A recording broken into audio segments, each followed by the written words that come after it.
প্রিয় শিক্ষার্থী, আশা করি তোমরা সবাই ভালো আছো। আমিও ভালো আছি। তোমরা এই বৈশ্বিক মহামারীর সময় আশা করি তোমরা সবাই স্বাস্থ্যবিধি মেনে চলছো। তোমরা স্বাস্থ্যবিধি মানার পাশাপাশি নিয়মিত পড়াশোনাও করছো। তো পড়াশোনার বিষয়টা যাতে তোমাদের জন্য সহজ হয় সেই লক্ষ্যে আমি তোমাদের জন্য নিয়মিত ভিডিও আপলোড করছি, যাতে তোমরা বাসায় এগুলো পড়াশোনা করে তোমাদের পাঠের প্রস্তুতিগুলো নিতে পারো। তো আজকে তোমাদের তারই ধারাবাহিকতায় আমি আরেকটা বিষয় তোমাদের সাথে সংযুক্ত করছি। তোমরা অবশ্যই এই পাঠগুলো দেখে পড়াশোনা চালিয়ে যাবে। তো তোমাদের আজকে আমি সমাজবিজ্ঞান দ্বিতীয় পাঠ থেকে তোমাদের কিছু পড়াবো। প্রথমেই তোমরা একটু যদি খেয়াল করে দেখতে পারো,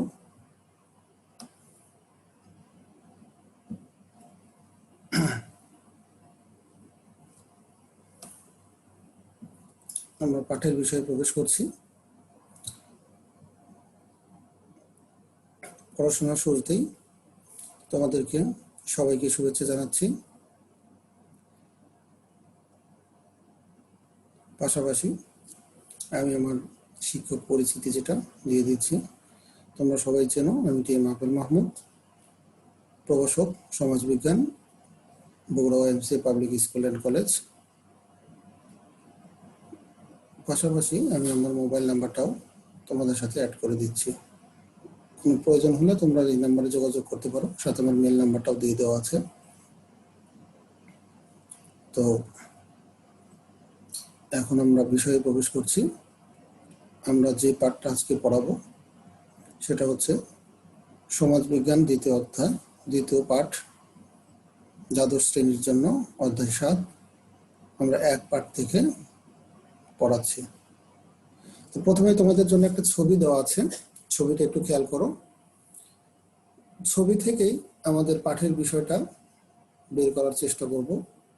তো তোমরা যদি ছবিটা ভালো করে একটু খেয়াল করো, ছবিতে দেখা যাচ্ছে যে বেশ কয়েকজন একত্রে বসে আছে, কেউ কেউ দাঁড়িয়ে আছে। তো ছবিটা একটা বিষয়কে ইঙ্গিত করে, যদি একটু ভালো করে খেয়াল করা যায় তাহলে তোমরা বুঝতে পারবা। তো আমার মনে হয় তোমরা ছবিটা দেখেই বুঝতে পেরেছো যে আমি আজকে কোন পাঠ পড়াতে যাচ্ছি। তো আশা করছি তোমরা সবাই বুঝতে পেরেছো। যদি বুঝতে পেরে থাকো তবে তোমাদের সেই উত্তরের সাথে আমার উত্তরটা মিলিয়ে নাও। আজকে আমরা যেটা পড়াচ্ছি, আজকের পাঠ হচ্ছে বাংলাদেশের সমাজে বিবাহের ধরন। তো আমরা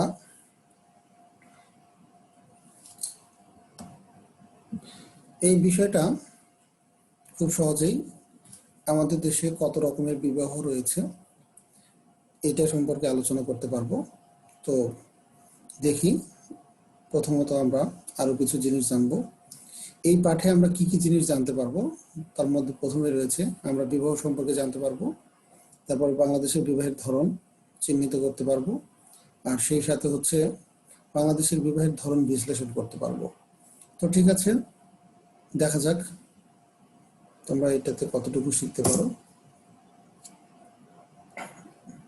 আমরা যদি পরবর্তীতে যাই তাহলে প্রথমেই আমরা জানবো বিবাহ কি।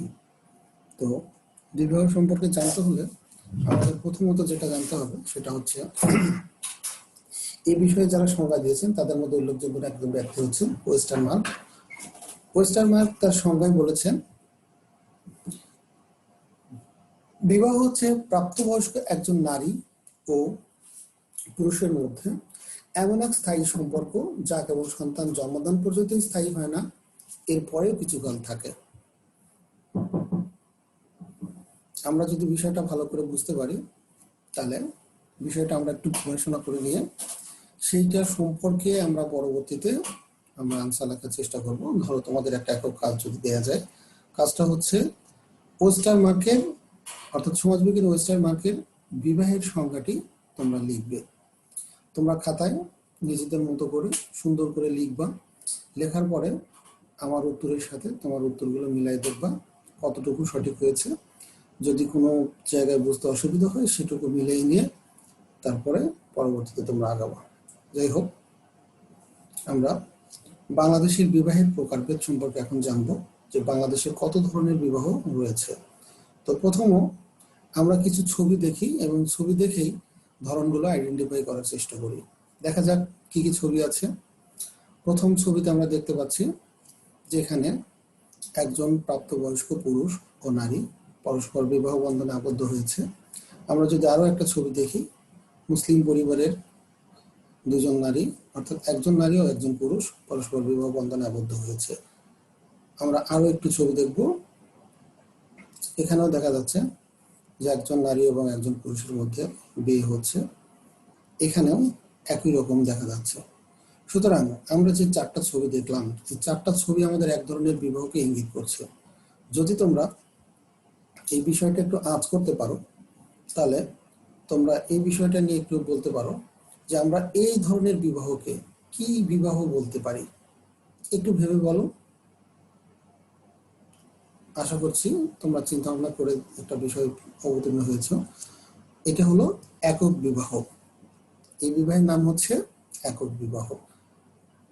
আমরা এটার সংজ্ঞাটাকে এভাবে লিখতে পারি, প্রাপ্তবয়স্ক একজন পুরুষ ও নারীর মধ্যে সংগঠিত বিবাহকে একক বিবাহ বলে। আমরা একক বিবাহ কেমন এবং তার সংজ্ঞাটা কি এটা জানতে পারলাম। আমাদের দেশে প্রচলিত এটি একটি উল্লেখযোগ্য বিবাহ। এর পাশাপাশি আমরা আরেকটা ছবি দিকে দৃষ্টি দিই। এখানে দেখা যাচ্ছে একজন পুরুষ একাধিক স্ত্রী, একজন পুরুষ তার একাধিক স্ত্রীকে নিয়ে বিয়ে করেছে। আমরা যদি আরো একটু ছবি দেখতে চাই, এখানেও দেখা যাচ্ছে একজন ব্যক্তির একাধিক স্ত্রী। তো একজন পুরুষের যদি একাধিক স্ত্রী থাকে, তো সেই ধরনের বিবাহকে আমরা কোন বিবাহের মধ্যে ফেলতে পারি, যদি আমরা এটাকে একটু ভেবে বলতে চেষ্টা করি, অর্থাৎ আরেকটু ভেবে দেখি এটা কি বিবাহ হতে পারে। হ্যাঁ, তোমরা অবশ্যই ভেবে দেখেছো এবং উত্তর অলরেডি হয়তো পেরেছো। যদি তোমাদের উত্তর আমার উত্তরের সাথে মিলে যায়, তাহলে ধরে নেব তোমরা অবশ্যই সঠিকভাবে পেরেছো। তোমরা একটু উত্তরটা মিলিয়ে নাও।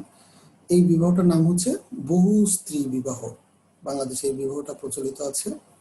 এর সংজ্ঞাকে আমরা এভাবে লিখতে পারি, যখন একজন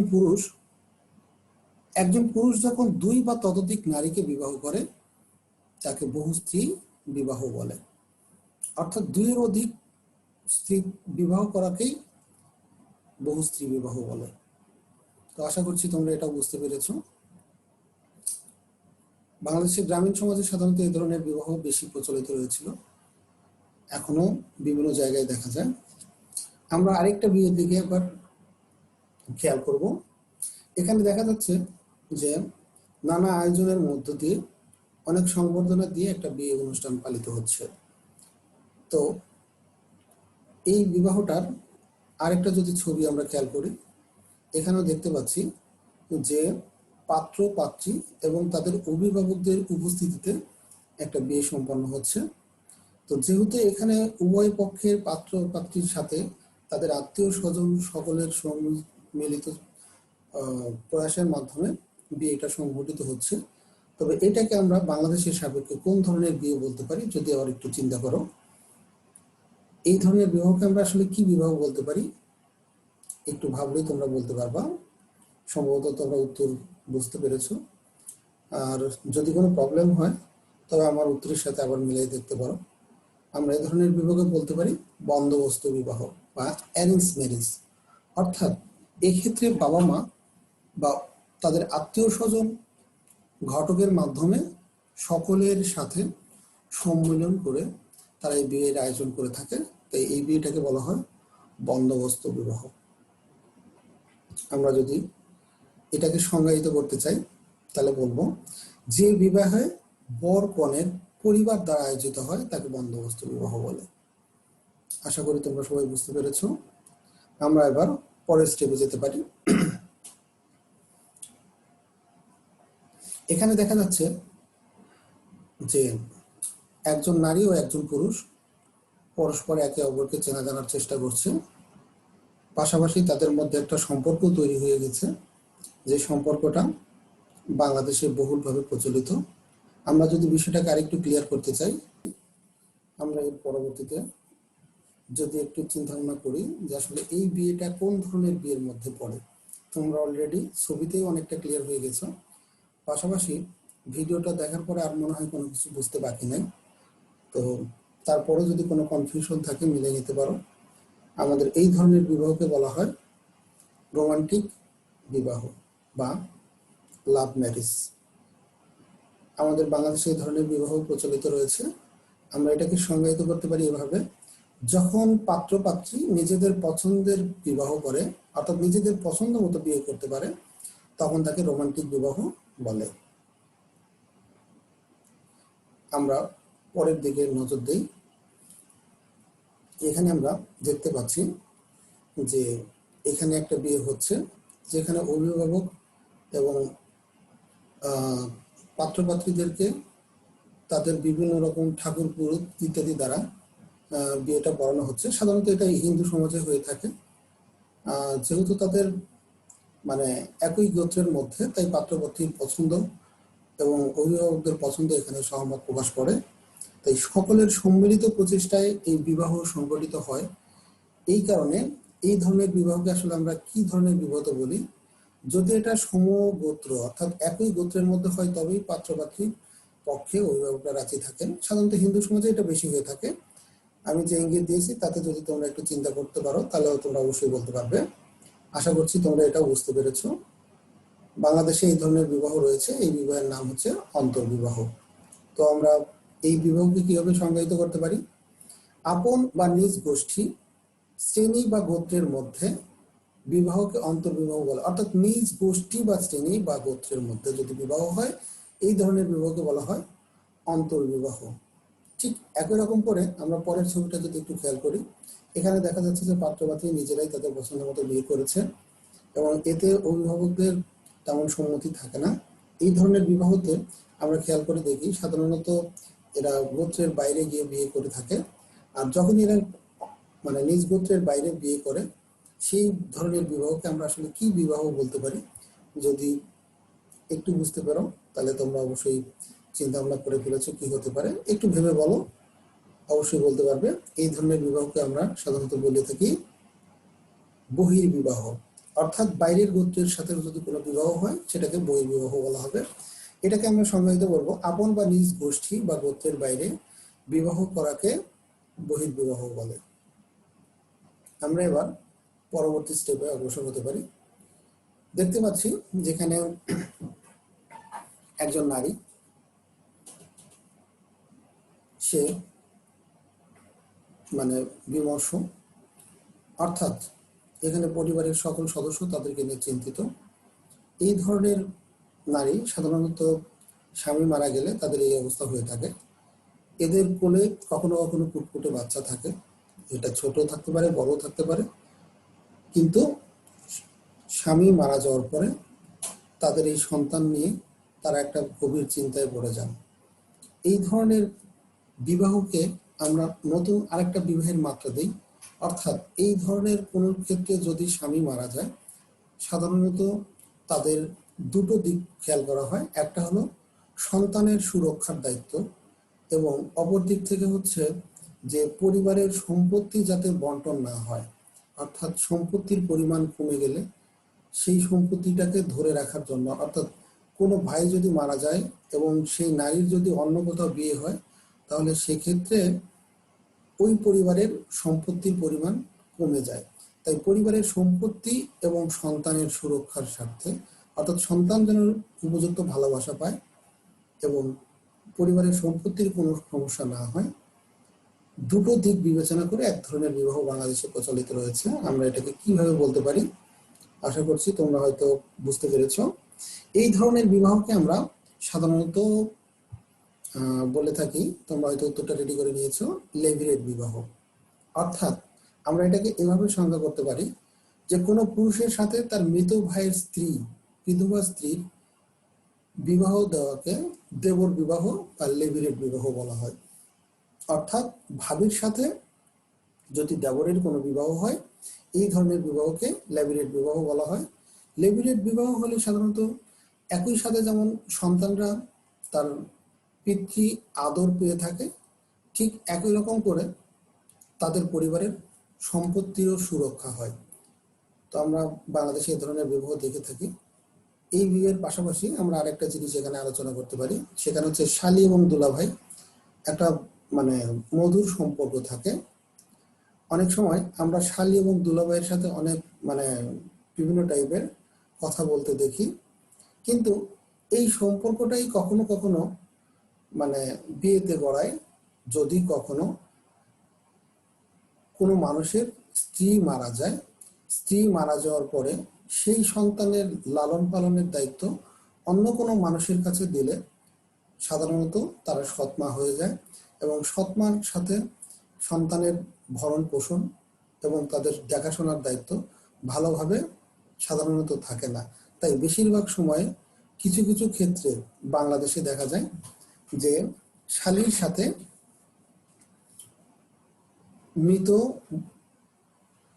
বোনের হাজব্যান্ডের সাথে, অর্থাৎ দুলাভাইয়ের সাথে শালীর অনেক ক্ষেত্রে বিবাহ হয়। এই ধরনের বিবাহকে আমাদের দেশে কোনো কোনো ক্ষেত্রে প্রচলিত রয়েছে।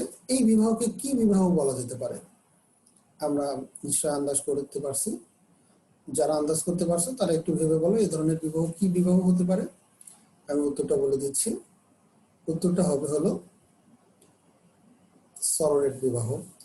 এই বিবাহ সাধারণত এভাবে সংজ্ঞা দেওয়া যায়, স্ত্রীর মৃত্যুর পর তার ছোট বোনকে বিবাহ করাকে, স্ত্রীর মৃত্যুর পর স্ত্রীর ছোট কোনো বোনকে বিবাহ করাকে শালিকা বিবাহ বা ইংলিশে এটাকে সরোগেট বলা হয়।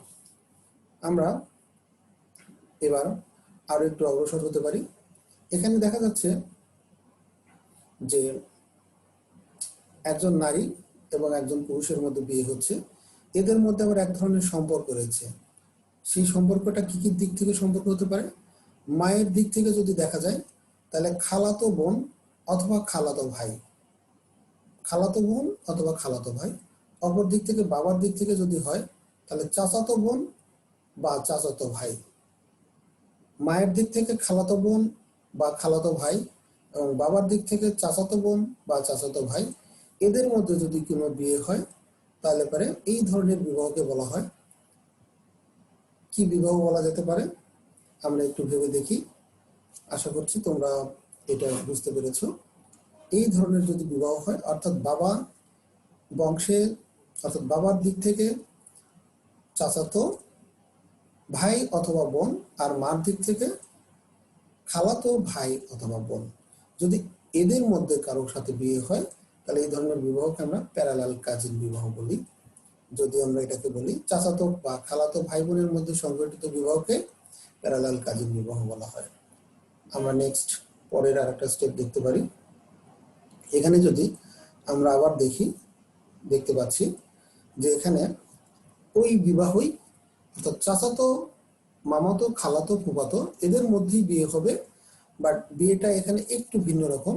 মায়ের দিক থেকে মামাতো বোন বা ভাই, মামাতো ভাই, মায়ের দিক থেকে মামাতো বোন বা মামাতো ভাই, আর বাবার দিক থেকে হবে হচ্ছে ফুফাতো বোন বা ফুফাতো ভাই।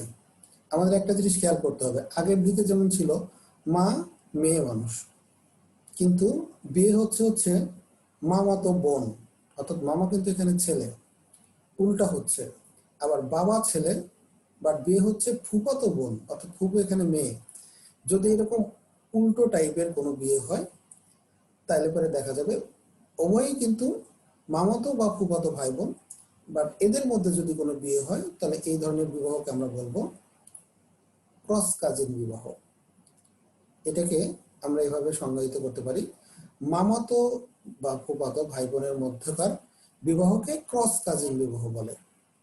ওকে, আমরা নেক্সট পরবর্তীতে দেখতে পারি। এখানে দেখা যাচ্ছে যে দুটো কম্পিউটার থেকে পরস্পরে হাত মিলে গেছে। বাস্তবে কোনোদিন কম্পিউটার থেকে কম্পিউটারে কখনো হাত মেলানো যায় না, জাস্ট আমি তোমাদের ভার্চুয়ালি বোঝার জন্য এটা ব্যবহার করেছি। অর্থাৎ পরস্পর দুইজন দূরত্ব বজায় রেখে টেলিফোনের মাধ্যমে একে অপরের সাথে কথা বলছে।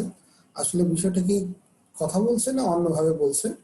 আমরা যদি এটাকে একটু আরো ভালোভাবে জানতে চাই তাহলে আমরা এটাকে একটু দেখতে পারি যে এখানে কি টাইপের জিনিস দেওয়া আছে। আমরা যদি ভিডিওটা একটু খেয়াল করি তাহলে আমরা এটা বুঝতে পারবো। তো ভিডিওটা একটু দেখে নিই।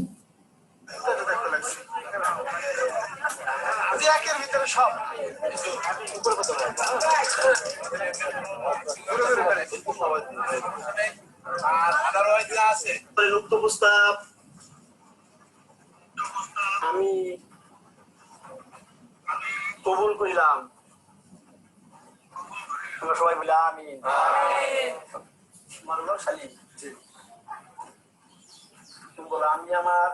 আমি আমার শালিকা শারমিন শিলা পিতা মৃত্যু আয়ুব আলী মাতা ফরিদা বেগম আমি আমার শালিকাকে নয়াকান্দি নিবাসী শেখ শাহজাহান শেখের একমাত্র ছেলে মিটন শেখের সাথে 7 লক্ষ টাকা দেল মোহর ধার্য করিয়া ইসলামী সরাসরি অনুযায়ী উপস্থিত সাক্ষীগণের সম্মুখে বিবাহের প্রস্তাব করিলাম। আমি বলেন উক্ত প্রস্তাব আমি কবুল করিলাম। তোমরা সবাই মিলে আমি আচ্ছা, তাহলে আমরা আশা করছি এটা বুঝতে পেরেছ।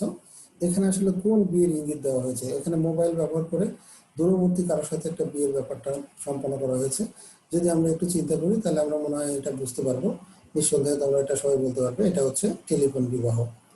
তো আমাদের সমাজে এই ধরনের প্রচলন আছে, কারণ অনেক সময় চাকরি বা ব্যবসা বা অন্য কোনো কারণে বর দেশের বাইরে অবস্থান করেন আর কনে দেশে বসবাস করে, তখন বর ও কনের অভিভাবকগণ টেলিফোনের মাধ্যমে যে বিয়ের আয়োজন করে তাকে টেলিফোন বিবাহ বলে। আশা করছি তোমরা এটাও বুঝতে পেরেছো। তো আমরা পরবর্তীতে আর একটা বিষয় দেখতে পাচ্ছি যে এখানে অনেক সময় বরের বোন থাকে, এবং কনের ভাই থাকে। বর কনে যখন একে অপরের বিবাহ বন্ধনে আবদ্ধ হয়, ঠিক একই সাথেই আবার বরের বোনকে কনের ভাইয়ের সাথে বিয়ে দেয়। আমরা এরকম বিবাহ অনেক সময় দেখেছি। যদি এই টাইপের বিবাহ কখনো দিতে দেখা যায় তাহলে এই ধরনের বিবাহটাকে আসলে আমরা কি বলতে পারি, যদি একটু ভাবো, বাংলাদেশে এই টাইপের বিবাহ অনেক রকম রয়েছে। যদি আমরা একটু চিন্তা করি তাহলে বলতে পারবো। আশা করছি তোমরা সবাই বুঝতে পেরেছো। এই বিবাহকে বলা হয় বিনিময় বিবাহ। তো আমরা এটাকে কিভাবে বলবো, যে বিবাহী বর তার বোনের সাথে তার শ্যালকের বিবাহ স্থির করে তাকে বিনিময় বিবাহ বলে। তো আশা করছি তোমরা সবাই এটাও বুঝতে পেরেছো। তো আমরা যদি এখন একটু খেয়াল করে দেখি যে আমাদের দেশে কোন কোন ধরনের বিবাহ প্রচলিত আছে, এটা যদি তোমাদের একটা দলগত কাজ দেওয়া যায়। এখন তো তোমরা দলগত কাজ করতে পারবে না, তোমরা নিজেরা একটু চেষ্টা করবা। আমি যতক্ষণ আলোচনা করলাম এর মধ্যে থেকে তোমাদের অনেক কিছুই বুঝতে পেরেছো। এই অনুসারে তোমরা এটা আনসার করার চেষ্টা করবা, দেখা যাক কি হয়। আশা করছি তোমরা প্রায় সবগুলোই পারবা। যদি তোমরা খাতায় লিখো তারপরে একটু পরে তোমরা এর সাথে মিলাই দেখবা আসলে বাংলাদেশে কি কি ধরনের বিবাহ রয়েছে। আশা করছি তোমরা সবাই এতক্ষণে সবকিছু বুঝতে পেরেছো। আমি আরেকবার তোমাদের রিপিটের জন্য দিয়ে দিচ্ছি। যেমন দেখো, একক বিবাহ ছিল, বহু স্ত্রী বিবাহ ছিল, দেবর ও শালিকা বিবাহ, প্যারালাল কাজিন এবং ক্রস কাজিন 2 টাইপের বিবাহ ছিল, অন্তর্বিবাহ ছিল, বহির্বিবাহ ছিল। অর্থাৎ একই গোত্রের মধ্যে যে বিবাহ অন্তর্বিবাহ, বাইরের গোত্রের সাথে বিবাহ হলে বহির্বিবাহ। বন্দোবস্ত বিবাহ, অর্থাৎ পিতামাতা যদি কোনো একটা আয়োজন করে এই ধরনের বিবাহ বন্দোবস্ত বিবাহ। বিনিময় বিবাহ হচ্ছে যদি বর ও কনের উভয়ের নিজেদের ভাই বোনের সাথে পরস্পরের যদি বিবাহ হয়, অর্থাৎ বর তার নিজের বোনের সাথে কনের কোনো ভাইয়ের সাথে যদি বিবাহ দেয়, অর্থাৎ পরস্পর বিনিময়ের মাধ্যমে যে বিবাহটা হয় সেটা হচ্ছে বিনিময় বিবাহ। টেলিফোন ব্যবহার করে যদি দূরবর্তী কারোর সাথে বিয়ে হয় তাহলে টেলিফোন বিবাহ। এবং যদি পরস্পর একে অপরের সাথে নিজেদের পরিচয় অর্থাৎ নিজেদের পছন্দ মতো কোনো বিয়ে করে সেটাকে বলা হচ্ছে রোমান্টিক বিবাহ। তো আশা করছি তোমরা সবাই বুঝতে পেরেছো। তোমরা এই সকল বিবাহের সকল ধারণা সম্পর্কে মোটামুটি অবগত হয়েছো। এটা তোমাদের মনে ধরে রাখবে এই ছকটা, যাতে তোমাদের আর কোনো বিবাহ সম্পর্কে বলতে অসুবিধা হয় না। কারণ সৃজনশীল ব্যাপারে পরীক্ষায় যদি আসে তখন সাধারণত এই টাইপের প্রশ্নই হয়। যে এদের মধ্যে থেকে যে কোনো একটা উদ্দীপকে এটাই ব্যবহার করা হয়ে থাকে। যেমন দেবর এবং ভাবির সাথে যদি কোনো বিবাহ সংগঠিত হয় তাহলে সেই ধরনের বিবাহকে কোন বিবাহ বলা হয়, এই বিবাহের গুরুত্ব কি, আমরা এই টাইপের প্রশ্ন সাধারণত করা হয়ে থাকে। তো আশা করছি তোমরা যে কোনো বিবাহ সম্পর্কে যদি কোনো ইঙ্গিত দেওয়া হয় তাহলে অবশ্যই সেটা তোমরা ধরতে পারবা। তো এখন তোমাদের আমি একটু মূল্যায়ন করে নিচ্ছি, দেখি তোমরা কতটুকু পারো। বর কনে নিজেরাই পছন্দ করে বিবাহ করলে তাকে কি বিবাহ বলা হয়? বর কনে নিজেরাই পছন্দ করে বিয়ে করেছে, যদি এই টাইপের কোনো বিবাহ করে আমরা অপশনগুলো দিচ্ছি। একটা হলো একক বিবাহ, রোমান্টিক বিবাহ, বিনিময় বিবাহ, টেলিফোন বিবাহ। আমরা আশা করছি তোমরা এটা উত্তর পাবা। তোমাদের উত্তরটা হচ্ছে রোমান্টিক বিবাহ হবে।